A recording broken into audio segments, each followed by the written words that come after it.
ఓం నమ శివాయ. మనం భక్తవత్సల అనే నామం దగ్గర భగవంతుడి అష్టోత్తరంలో, ఈశ్వరుడి అష్టోత్తరంలో తెలుసుకుంటున్నాం. ఆయుధాన్ని ఈశ్వరుడు పట్టుకోవడంలో లోకానికి ఏదో చెప్పడం ఒక సంకేతంగా ఉంది. మనం పరమేశ్వరుడు ఆయుధాలు పట్టుకున్నందువల్ల మృగపాణి, గిరిధన్వ, శూలపాణిశ్చ, ఖట్వాంగి, పరుసు హస్తశ్చ, ఖండపరుసు, కపాలి అనే నామాలు వచ్చాయి అని అనుకున్నాం. శృత్వాతు వచనం తేషాం అంటే ఈశ్వరుడు ఆయుధాన్ని పట్టుకోవడంలో లోకానికి ఏదో చెప్పడం దాని సంకేతం. ఈశ్వరుడికి ఒక రూపకల్పన చేసినప్పుడు అదే ఆయన కాదు అన్నది గుర్తించాలి. పంచదార పాకంతో చిలక బొమ్మను చేసి ఏమిటని అడిగితే పంచదార చిలక అని గుర్తిస్తాం.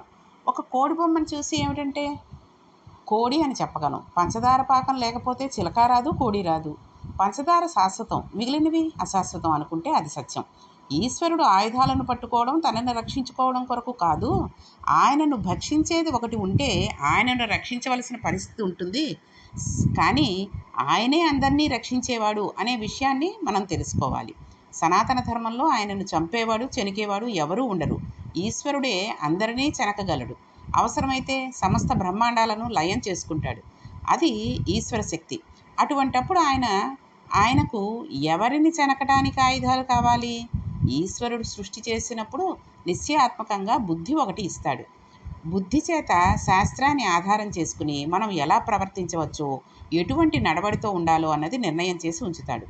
వేదం ఎలా చెప్పిందో అలా ప్రవర్తించాలని ఈశ్వరుడు కోరుకుంటాడు. ఆ బుద్ధిని అన్యథా వాడకూడదు. భక్తికి కావలసిన ఫలితం భక్తికి ఇస్తాడు. దుర్వినియోగం చేస్తే ఆ ఫలితం ఆ ఉపాధికి ఇస్తాడు. హిరణ్యకశిపుడు చతుర్ముఖ బ్రహ్మ గురించి తపస్సు చేస్తే అతనికి కనబడును అని ఆయనను మోసం చేసే ప్రయత్నం చెయ్యడు. పరబ్రహ్మ సృష్టి చేసే అంశ అయిన బ్రహ్మ సాకార రూపంతో కనబడి ఏం కావాలి అని అడిగినప్పుడు శరీరాన్ని ఆధారాన్ని చేసుకుని సుఖాలే పొందాలన్న కోరికతో ఉపాధి పడిపోకూడదని అని అడిగితే రాక్షసత్వం అవుతుంది. జ్ఞాని సత్యంలో లయమైపోవాలనుకుంటే భక్తిని, మోక్షాన్ని అడుగుతాడు. అది దివ్ అనగా దేవత. చనిపోకూడదు అన్నప్పుడు అలా కుదరదు. పుట్టడం ఎప్పుడు జరిగిందో అప్పుడు చనిపోవడం, శరీరం పడిపోవాలి జరుగుతుంది కదండి. జాతిశ్ర ధ్రువో మృత్యు అని వేదంలో ఈశ్వర శాసనం. శరీరం పడిపోతుంది అంటే పోనీ ఫలానా వారి చేతిలో చనిపోకూడదని వరం అడుగుతారు. ఒక పిడివాదం ఈశ్వరుని మభ్యపెట్టగలద అర్థం లేని ఆలోచన వెంటనే వచ్చేస్తూ ఉంటుంది కదండి. హిరణ్యకశిపుడు ఏమన్నాడండి?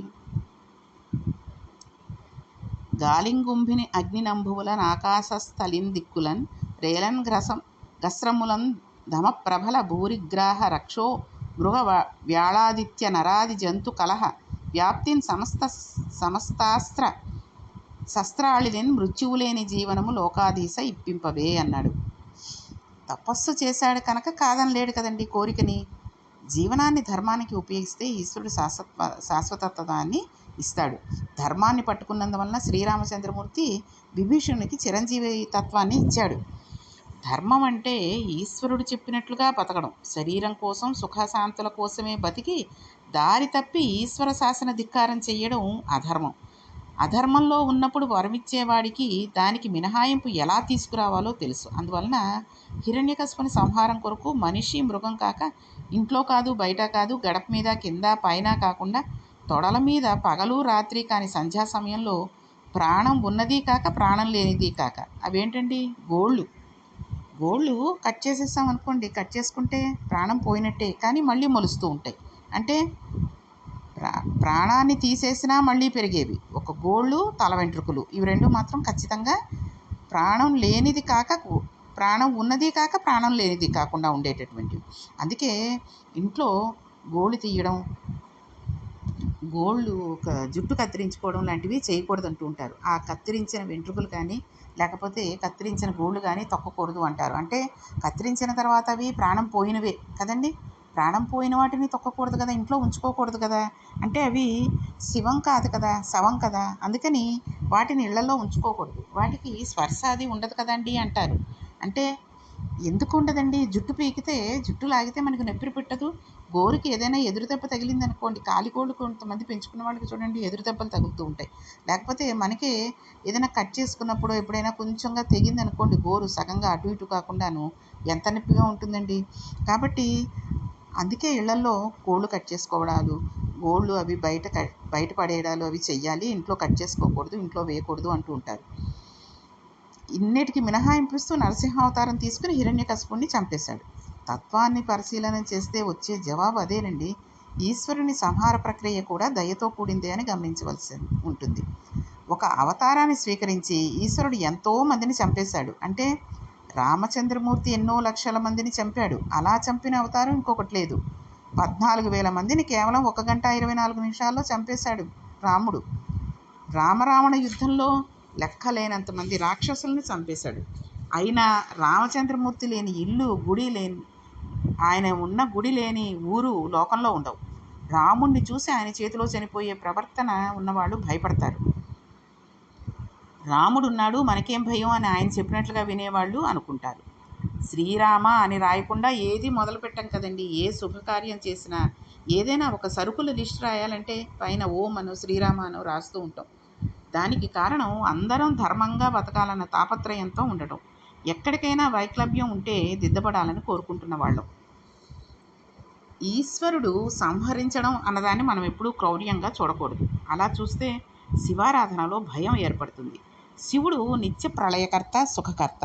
ఆయన ప్రతిరోజు రాత్రి హాయిగా విశ్రాంతి పొందడానికి కావలసిన నిద్ర ఇచ్చేవాడు. ఆయన అత్యంతిక ప్రళయం చేస్తాడు. మనకు జ్ఞానం ఇచ్చి దాని వలన సత్యం ఎరుకలోనికి వచ్చి అనుభవపూర్వకమైన అద్వైతానుభూతిగా మనం మిగుల్చుకుని మోక్షాన్ని పొందగలిగిన స్థితిని ఇస్తాడు.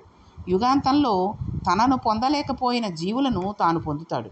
రామచంద్రమూర్తి రావణాసురుణ్ణి చంపేశాడు కాబట్టి అక్కడితో ఆ ఉపాధి కూడా వదిలిపోయింది. ఆయనకు ఉండే బుద్ధి చాంచల్యంతో, ప్రకోపంతో నిరంతరం పాపపు పనులే చేస్తూ ఉంటాడు. ఎవరు? రావణాసురుడు. శరీరంలో పుండు పడితే వైద్యుడు దాన్ని కోసేస్తే 1 గంట బాధపడినా తర్వాత బాధ ఉండకుండా చేద్దామన్న కారుణ్యం ఎలా ఉందో అలా పరమేశ్వరుని సంహార ప్రక్రియలో కారుణ్యం ఉంటుంది. ఏ రూపంలోనైనా శివుడిగా ప్రళయం చేసినా, రాముడిగా రాక్షస సంహారం చేసినా దాని వెనుక కారుణ్యం ఉంటుంది. ఆ కారుణ్యం అవగతమైతే నిర్భయ స్థితి కలుగుతుంది. ఆయనకు ఉండే బుద్ధి చాంచల్యంతో, ప్రకోపంతో నిరంతరం పాపపు పనులే చేస్తూ ఉంటాడు అంటే శరీరంలో ఉండాలన్న తాపత్రయం మృత్యువు రాకూడదని కోరుకుంటుంది. శరీరం జర్జరీభూతమై వణిగిపోతూ ఏ పని చేయలేక, చూడలేక, జ్ఞాపకం పెట్టుకోలేక, తిన్నది జీర్ణం చేసుకోలేకపోతే బాగా నలిగిపోయి కదలలేని స్థితిలో మంచం మీద ఉండి అలాగే జీవించడాన్ని ఇష్టపడతామటండి?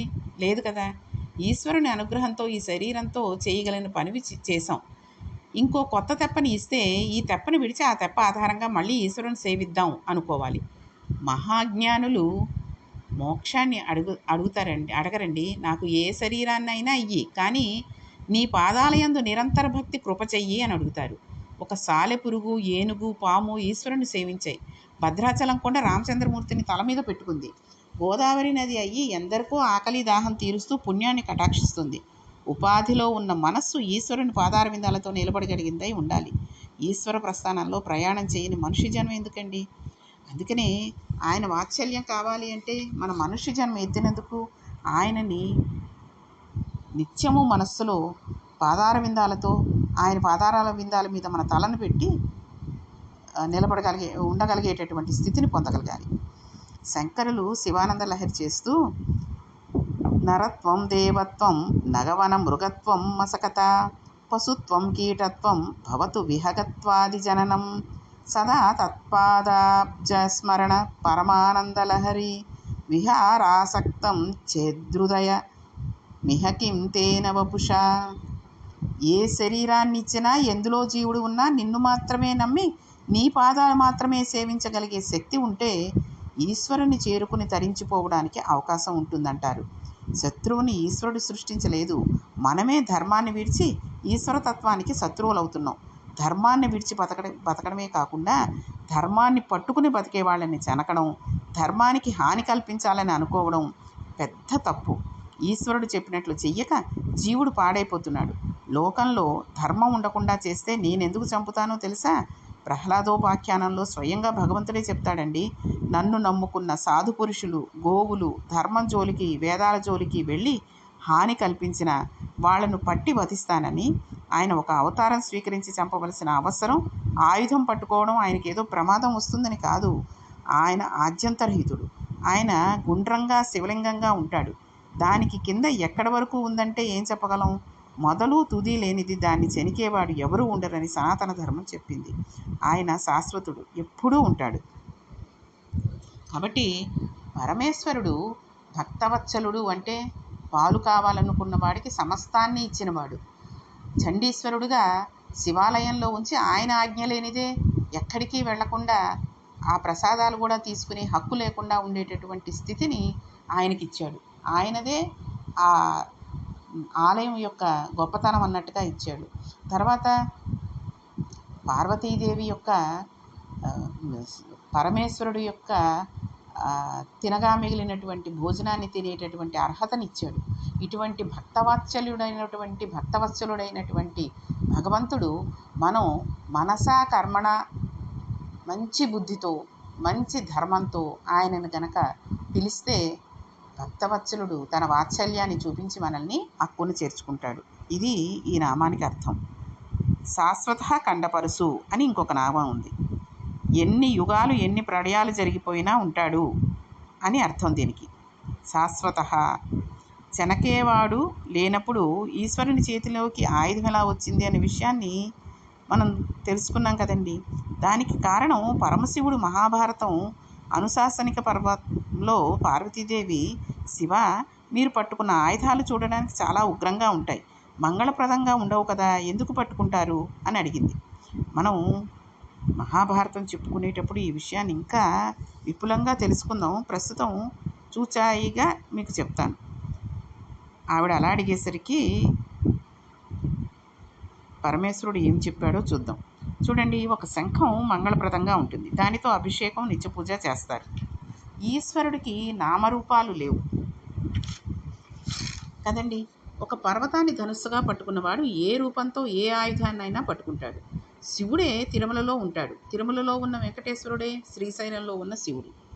భవిష్యత్ పురాణంలో యశోద కృష్ణావతారంలో నిన్ను పెంచి పెద్ద చేశాను, నీకెన్నో కళ్యాణాలు అయ్యాయి, నేను ఒక్క కళ్యాణము చూడలేదు, నీ కళ్యాణం చూడాలన్న కోరిక ఎలా తీరుతుంది అని మాట అడిగింది. దానికి ఆయన శ్రీశైలే పూరయిష్యామి కించిత్ కాలదనంతరం అని అన్నాడు. మన దృష్టిలో శ్రీశైలం మల్లికార్జునుడు ఉన్నది. తిరుమలై అంటాం కదా. తిరు అంటే శ్రీ, మలై అంటే ద్రావిడ భాషలో కొండ. తిరుమల కొండ మీద నీ కోరిక తీరుస్తాను అని ఆయన సంస్కృతంలో చెప్పాడు. అమ్మ మాటని కాదనలేక అవతారాన్ని స్వీకరించాడు. యశోదకిచ్చిన మాట కోసం యుగం అయిపోయిన అమ్మను వకుళమాతగా తీసుకువచ్చి ఆమె ఆధ్వర్యంలో పద్మావతిని కళ్యాణం చేసుకుని లోకానికి మొదటి పాఠం నేర్పింది వెంకటేశ్వర అవతారం. కలియుగంలో అమ్మను నాన్నను చూసేవారు లేక వృద్ధాశ్రమాలు ఎక్కువైపోతున్నాయి. అలా కాకుండా అమ్మ చేతి భోజనం చెయ్యడం అదృష్టం అని పాఠం నేర్పాడు. ఇప్పటికీ వకుళామాత వంటశాలలోకి చూస్తూ ఉంటుంది. వెంకటాచలంలో వకుళామాత పాదాలు పట్టుకుంటే బాగా కోరికలు తీరుతాయి అనే ఒక అక్కడ ఒక ఇది ఉంది. స్వామి అన్న మాట కాదని అనడు, అమ్మ మాట కాదని అనడు కదండి. ఎవరైనా సరే అమ్మ మాట కాదని అనకూడదు. కలియుగంలో ఎలా ఉండాలో, అమ్మని ఎంత గౌరవించాలో, ఎంత నెత్తి మీద పెట్టుకోవాలో, అమ్మా నాన్నల ఇంట్లో తాను ఉంటున్నానని అనాలి కానీ అమ్మ తన ఇంట్లో ఉంటుందని అనుకోకూడదు అని స్వామి మొదటిగా నేర్పాడు. చూడండి, చాలామంది మేమే ఉంచుకుంటున్నామండి మా అమ్మగారిని, మా తమ్ముడికి కొంచెం వీలవ్వట్లేదు అంటూ ఉంటారు. అది ఒక గొప్పగా, అంటే నేను అంత ఏజ్ వచ్చినా సరే నాకు 60-65 ఏళ్ళు వచ్చాయి, కానీ మా అమ్మను కూడా నేను దగ్గరుండి చూసుకుంటున్నాను, మా ఆవిడ కూడా చాలా అత్తగారికి సేవ చేస్తూ ఉంటుంది అని చెప్పుకోవడం గొప్ప కాదు. నిజంగా తల్లి కొడుకింట్లో ఉన్నప్పటికీ మా అమ్మగారు మేము ఉంటున్నామండి అని అనాలి. మీ అమ్మగారు ఎక్కడ ఉంటున్నారండి అంటే మేము మా అమ్మగారు దగ్గరే ఉంటున్నామండి అని చెప్పాలి. అంతేగాని మా దగ్గరే ఉంటుందండి, ఆ బెంగళూరు వాతావరణం అది పడట్లేదంటుంది, అందుకని ఇక్కడే ఉంటుంది, మా దగ్గరే ఉంచుకుంటున్నాను, నేనే ఉంచుకుంటున్నాను. ఉంచుకోవడం ఏమిటండి? చాలామంది అనేటటువంటి మాట ఇది సర్వసాధారణంగా అలా ఉంచుకుంటున్న వాళ్ళు చాలా మహానుభావులు, వాళ్ళ కాళ్ళకి దండం పెట్టాలి. ఎందుకంటే ఈ రోజుల్లో తల్లిదండ్రుల దగ్గర ఉంచుకుని వాళ్ళు వృద్ధాప్యంలో మంచం మీద పడి ఉన్నా, మలమూత్ర విసర్జన మంచం మీదే చేస్తున్నా కూడా చూసేటటువంటి వాళ్ళు ఉన్నారంటే వాళ్ళు మహానుభావుల కిందే లెక్కగట్టి వాళ్ళ పాదపూజ చెయ్యొచ్చు మనం. ఈ రోజుల్లో చూడండి, పెద్దవాళ్ళు అయిన తర్వాత భార్య పిల్లలు వచ్చిన తర్వాత తల్లిదండ్రులు కనబడట్లేదు. ఏమైనా అంటే మీకు తెలియదమ్మా, ఏం తెలియదు, ఈ రోజులు వేరు ఆ రోజులు వేరు ఎక్కువగా మాట్లాడకండి, మా ఫ్రెండ్స్ వాళ్ళు ఎవరైనా వస్తే మీరు ఆ గదిలో కూర్చోండి అనేవాళ్ళు కూడా ఉన్నారండి. ఎందుకు లేరండి? వాళ్ళు పెద్దవాళ్ళు అయిపోయిన తర్వాత చక్కటి పట్టు చీర జరి అంచుది ఉన్నది, పెద్ద బార్డర్ ఉన్నది, ఆ కొంగు రిచ్ పళ్ళు అనేది కట్టుకుని కూర్చోగలరటండి వాళ్ళు. 60 ఏళ్ళు దాటి 70 ఏళ్ళు దాటి ఉన్నవాళ్ళు అలా కట్టుకోగలరా? ఓ జీన్స్ ప్యాంటు టీ షర్టు వేసుకుని ఆ తండ్రి కూర్చోగలడా? కూర్చోలేడు. ఆయన పంచ కట్టుకుంటాడు, లేకపోతే లుంగీ కట్టుకుంటాడు, పైన షర్టు లేకుండా ఉంటే హాయిగా ఉందిరా, కాస్త ప్రాణానికి గాలి తగులుతోంది అనుకుంటాడు. అలాగే ఆ తల్లి కూడా ఒక నేత చీర కట్టుకుని పల్చగా ఉన్నది, పల్చగా అంటే తేలిగ్గా ఉన్నది కట్టుకుని, ఒక చక్కటి మామూలుగా లైనింగ్లు అవి లేని 2x2 క్లాత్లో తేలిగ్గా ఉన్న ఒక జాకెట్ వేసుకుని కూర్చుంటే చక్కగా హాయిగా ఉందిరా. ఇంతకుముందు అనేక రకమైన వస్తువులు, హారాలు చేతికి అక్కడి నుంచి ఇక్కడ దాకా గాజులు వేసుకున్న ఆవిడ ఏం చేస్తుందండి? 4 గాజులు, 2 బంగారు గాజులు వేసుకుని మెడలో సూత్రాలు, నల్లపూసలు పెట్టుకుని అవే పెద్ద పెద్ద వస్తువులుగా బరువు మోయడం కష్టమైపోయి ఉంటుంది. అలా అని చెప్పి ఆవిడ లేనిది కాదు. ఎవరైనా వచ్చినప్పుడు, ఫ్రెండ్స్ వచ్చినప్పుడు నేను పరిచయం చేస్తే మా అమ్మ నేత చీరలో ఉంటుంది, మా నాన్న లుంగీ కట్టుకుని ఉంటాడు, వీళ్ళకి పరిచయం చేస్తే నా ఫ్రెండ్స్ నాతో స్నేహం చేయడం మానేసి నన్ను చూసి నవ్వుతారేమో అనుకునేవాడు దుష్టుడు, ధూర్తుడు కదండి. ఎందుకంటే అమ్మ అమ్మే. ఒక గూచి కట్టుకుని ఉన్నా సరే, మంచం మీద పడి మలమూత్రాలలో కొట్టుకుపోతున్నా సరే తల్లి తల్లి. ఎందుకంటే చిన్నప్పుడు నువ్వు అలా మలమూత్రాలలో కొట్టుకుపోయి ఒంటి నిండా పెంటగా చేసేసుకున్నా కూడా కడిగి అసహించుకోకుండా అంతా శుభ్రంగా కడిగేసిన తర్వాత మళ్ళీ చక్కగా దగ్గరికి తీసుకుని ముద్దు పెట్టుకున్న తల్లి, నువ్వు పక్కలో 100 సార్లు మూత్ర విసర్జన చేస్తే ఆ పక్కలు ఉతికి చేసి నిన్ను మళ్ళీ బట్ట మార్చి, రాత్రి నిద్ర లేకపోయినా, తిండి లేకపోయినా, ఏ రకంగా అయినా చూసినా తల్లి రుణం తీర్చుకోలేని పద్ధతిలో నీకు సేవ చేసింది. అటువంటి సేవ నీకు ఆవిడ ఓపిక ఉన్నంత వరకు చేయించుకోదు, ఆయన ఓపిక ఉన్నంత వరకు చేయించుకోడు, తల్లి కానీ తండ్రి కానీ. ఎందుకు చేయించుకోరు?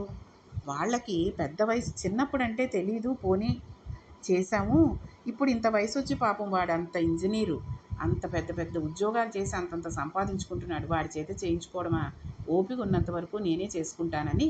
ఒకవేళ తండ్రి అంటే భర్త ఏదైనా మలమూత్ర విసర్జన చేసినా, లేకపోతే వాంతులైనా, ఒంట్లో బాగుండకపోయినా, అంత ఓపిక లేని తల్లి ఈవిడే ఆయనని పక్కకి తీసి ఆ దుప్పటి సరిచేసి లుంగీ సర్ది అన్నీ చేస్తుంది. అలాగే ఆవిడికి ఏ కష్టం వచ్చినా, ఓ మందు తేవాలన్నా, మాకు తేవాలన్నా ఓపిక ఉన్నంత వరకు అతనే మెడికల్ షాప్కి వెళ్ళి భార్యకి మందు తీసుకువచ్చి కాస్త అమృతాంజనమో ఏదో తలకి పట్టించి ఆ సేవ చేస్తూ ఉంటాడు. అంతేగాని అస్తమాటు పిల్లల మీద పడి సేవ చేయించేసుకుందాం అనేటటువంటి తల్లిదండ్రులు ఉండరు. కాబట్టి తల్లిదండ్రులకి సేవ చేయాలి అనేటటువంటిది పూర్వజన్మలో చేసుకున్నటువంటి అదృష్టంగా భావించాలి. పరమేశ్వరుడు అంతటి వాడే అమ్మకి నీ కళ్యాణం ఒక్కటి చూడలేదు అంటే తీసుకువచ్చి ఎదురుగుండా కూర్చోబెట్టి నిత్యము కళ్యాణం చేసుకునే ప్రతిసారి బ్రహ్మోత్సవాలలో స్వామివారి కళ్యాణం జరిగినప్పుడు ప్రతిరోజు వంటశాలలో నాకేం వండుతున్నారో చూడమ్మా, నీకు నువ్వు నాకు నచ్చినట్టుగా ఉండేటట్టుగా చూడమని బకుళామాతకు చెప్పి అక్కడ కూర్చోబెట్టుకున్నాడంటే, ఆ వెంకటేశ్వర స్వామి అంతలాగా తల్లిని చూసుకుంటున్నాడంటే మానవ మాత్రలో మనం ఇంకెంత చక్కగా చూసుకోవాలండి. కాబట్టి అమ్మా నాన్నల ఇంట్లో తాను ఉంటున్నాను అని అనగలగా, కానీ అమ్మ తన ఇంట్లో ఉంటుంది అనకూడదు అని స్వామి మొదటగా మనకి నేర్పించాడు. తిరుమలలో కరచరణాదులతో ఉన్న మూర్తిని ఉపాసన చేసి మెట్లెక్కడం ప్రారంభం చేస్తే శ్రీశైలంలో ఉన్న కరచరణాదులు లేని అరూప రూపిని ఉపాసన చేయడం వస్తుంది. శ్రీశైల శృంగ కుహరేషు కథౌపలబ్ధై ధాత్రం యథా మమలతా వేష పరివేషయంతి కర్ణే యథా విరచయంతి కథార్చనీడాన్. శ్రీశైలంలో ఉన్న గుహలో నా మనస్సు ఎప్పుడూ లయమవుతుందో అంటారు. శ్రీశైలంలో మనస్సు తొందరగా లయమవుతుంది అంటూ ఉంటారు. అక్కడికి వెళ్ళి మనం కళ్ళు మూసుకుని ధ్యానం చేస్తే తొందరగా పరమేశ్వరుడు మనకి దర్శనమిస్తాడు అంటూ ఉంటారు. శంకరాచార్యుల వారు ఎప్పుడూ క్షేత్రాల పేరు చెప్పరు, కానీ శివానంద లహరి చేస్తూ సంధ్యారంభ విజృంభితం శృతిశిర స్నానాంతరాధిష్ఠితం సప్రేమ భ్రమరాభిరామమస్కృత్స ద్వాసనాశోభితం భోగీంద్రాభరణం సమస్త సుమనః పూజ్యం గుణావిష్కృతం సేవే శ్రీగిరి మల్లికార్జున మహాలింగం శివలింగితాం అని 50 శ్లోకాలు దాటగానే మధ్యలో చెప్పిన శ్లోకం అండి ఇది. 2 ఊపిరుల మధ్యలో 2 వాక్కుల మధ్య సంధ్యలో శివుడు ఉన్నాడని చెప్తారు. 2 వాక్కుల మధ్యలో మౌనం సంధ్య, రాత్రికి పగటికి మౌనం సంధ్య. ఈ సంధ్య శివుడు. శంకర భగవత్పాదులు భవిష్యత్ పురాణంలో శ్రీశైలం గురించి అంత గొప్పగా చెప్పారండి. కాబట్టి మనం పరమేశ్వరుడు యొక్క నామాలలో శాశ్వత ఖండపరశువు అనే విషయాన్ని తెలుసుకోవాలంటే ఇంకొంత విపులంగా శ్రీశైల క్షేత్రం గురించి తెలుసుకుంటూ అసలు ఆయనని అంత శాశ్వత ఎందుకు అయ్యింది, ఆయన ఎందుకు అంత శాశ్వతగా ఉన్నాడు అనే విషయాన్ని కూడా రేపటి పారాయణంలో తెలుసుకుందాం. ఓం నమః పార్వతీపతియే హర హర మహాదేవ శంభో శంకర.